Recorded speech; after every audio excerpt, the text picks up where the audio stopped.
Hello everyone, I'm Christopher Tan and welcome to Providend's Money Wisdom, an original podcast inspired by my book Money Wisdom, Simple Truths for Financial Wellness.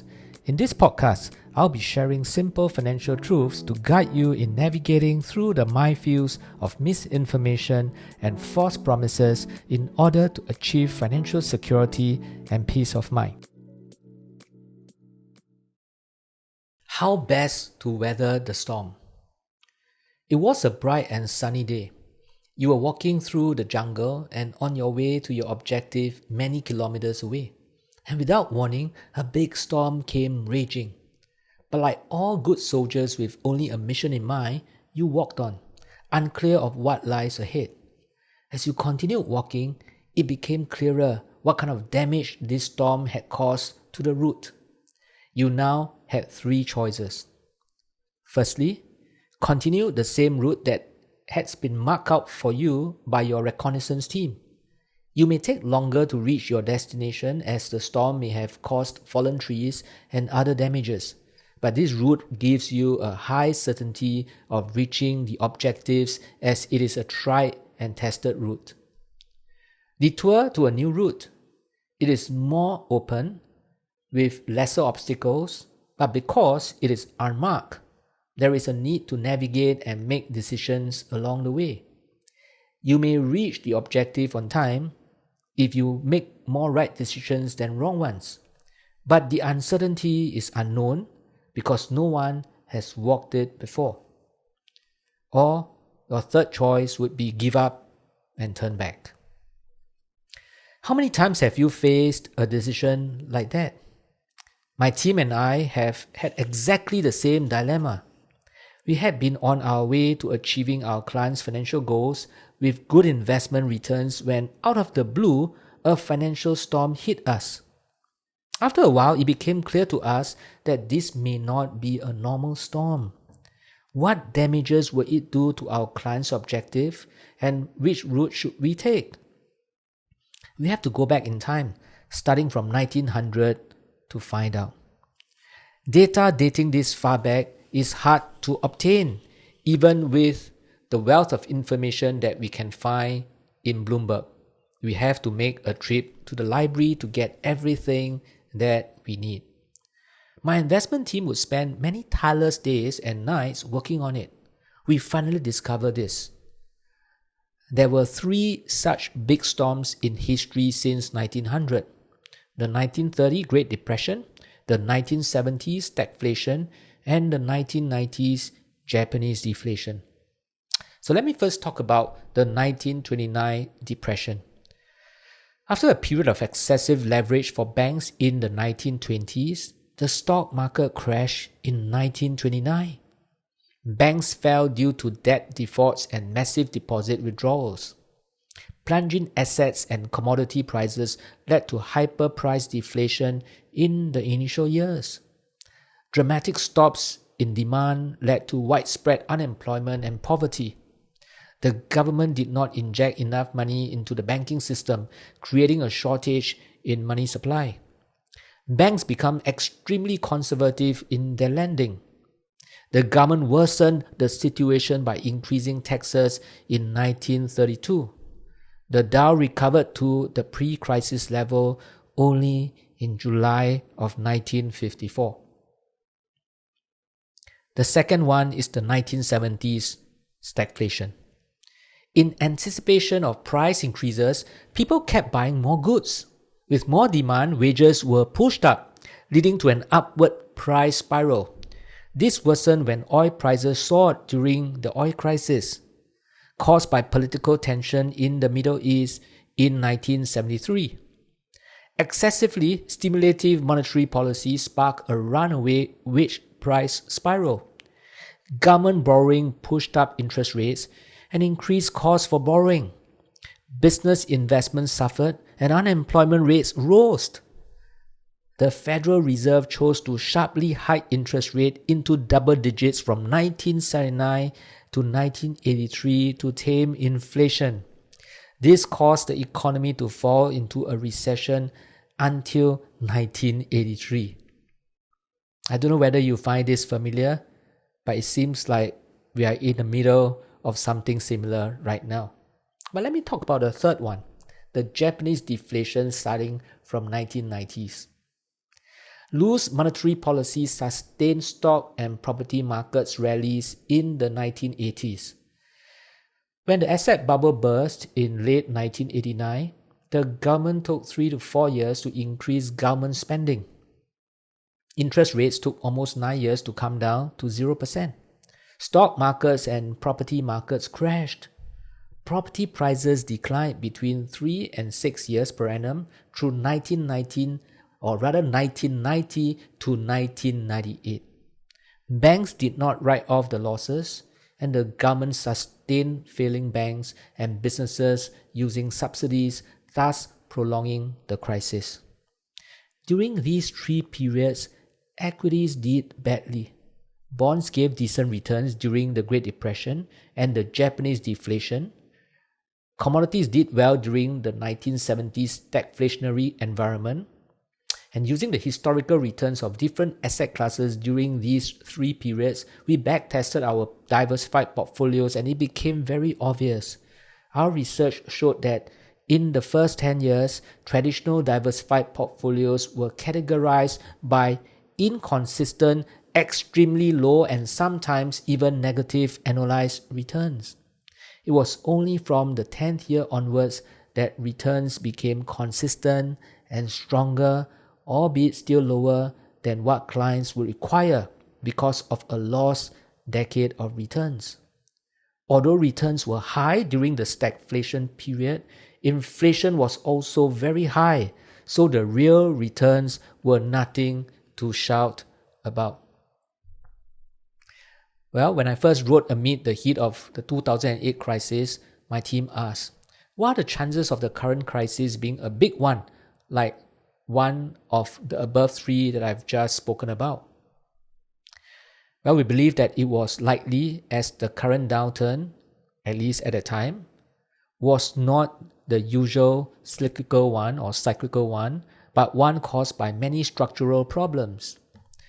There was excessive debt level amongst consumers and institutions. Financial and non-financial institutions were falling like dominoes in a pack. There was much fear in the environment and hoarding of monies. The crisis then had also spread all over the world, just like the jungle situation. And well, back in 2008, we had to deliberate and make a decision. So let's explore the 3 situations that you might be placed under and the decision that you might have to take. Or rather, at that point in time, when we were deliberating, we were telling our clients to deliberate the 3 situations that they might be placed under and the decisions that they might have to take back then. So situation 1, you do not have enough time as you need the money very soon. Achieving your original financial goal is not important now. So the decision is get out of the market now and turn back. You can't take and don't need to take this risk. You need to review your financial plan to see how much you should get out. Situation 2, you do not have enough time, but achieving your financial goal is very important. Well, the decision could be detour and take a new route. You are unable to ride out the volatility because the volatility may not work, as there may not be sufficient returns if you have less than 10 to 15 years. Or perhaps let me be clearer. You are unable to ride out the volatility because this method may not work, because you just don't have enough time. The new route entails navigating through this crisis, making decisions on which asset classes to be in.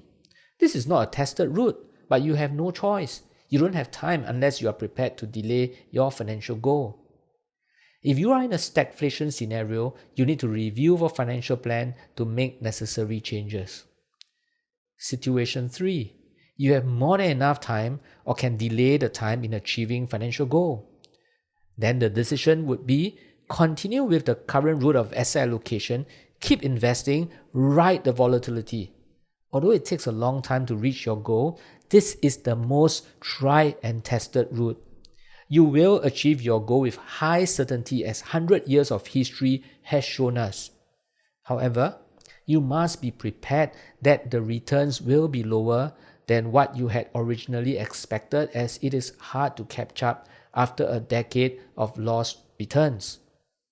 Well, to be clear, I was referring to the time back in 2008. So at that time, clients would then need to review their plans to make necessary changes. So in the context of early 2009, what if we were wrong and this was just a normal downturn that would recover in 2010 like what many optimists were predicting? In the 1930s, the US government, scholars such as Irving Fisher and businessmen such as Henry Ford predicted an early recovery. They were humble.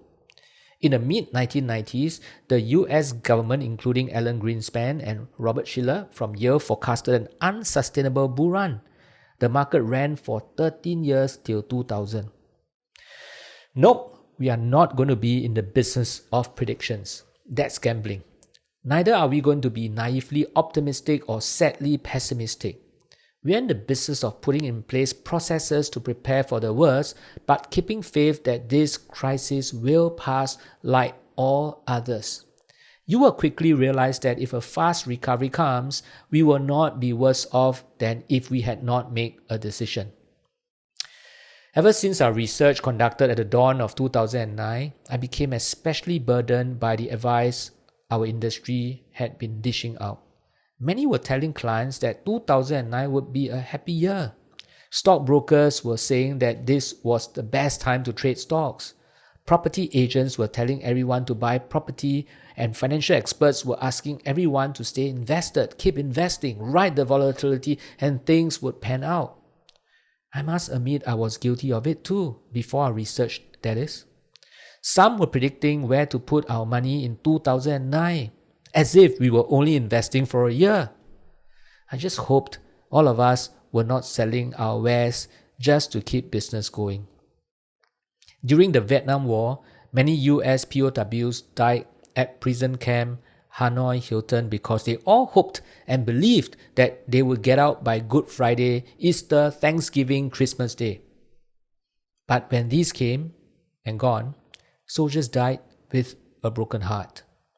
Jim Collins wrote in his book Good to Great that one man by the name of Admiral Jim Stockdale survived because he never predicted when he would get out, but lived each day confronting the brutal facts and yet retaining the unwavering faith that he would live to see light again. Napoleon Bonaparte once said, "Take time to deliberate, but when time for action has arrived, stop thinking and go in." We have deliberated. The time has arrived. We now know which route to take, and we are going in.